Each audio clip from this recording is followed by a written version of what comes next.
مفسرین نے لکھا ہے کہ یہ ایک عجیب نعمت تھی. قدیم زمانے میں تکلیف یہ تھی سفر میں کہ ایک شہر سے دوسرے شہر تک درمیان میں انسان بنی آدم کی بو نہیں ہوتی.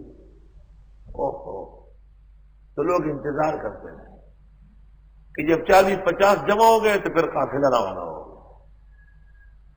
ایک دو نہیں جا سکتے. وہ قتیبہ بن سعید بخاری کا استاد شیخ بغلان، اس نے نہیں لکھا ہے، اپنے حالات میں ان کا لکھا ہے کہ وہ 8-10 ساتھیوں سمیت علم کے سفر کے لیے جا رہے ہیں. تو راستے میں ان کا ساتھی پیاس سے گر گیا. تو کام نے تھوڑی دیر اس کے لیے صبر کیا، لیکن پھر ہم سمجھ گئے کہ یہ مر رہا ہے تو ہم چل پڑے. جب کچھ آگے گئے تو ایک قافلہ دیکھا تو ہم نے شور مچایا، رونا شروع کر دیا کہ ہمارا ساتھی پیاس سے مر گیا. تو قافلے والوں نے پانی دے دیا. تو ہم واپس آئے، اس کے منہ میں ایک ایک قطرہ پانی ڈال رہے تھے، ایک ایک قطرہ.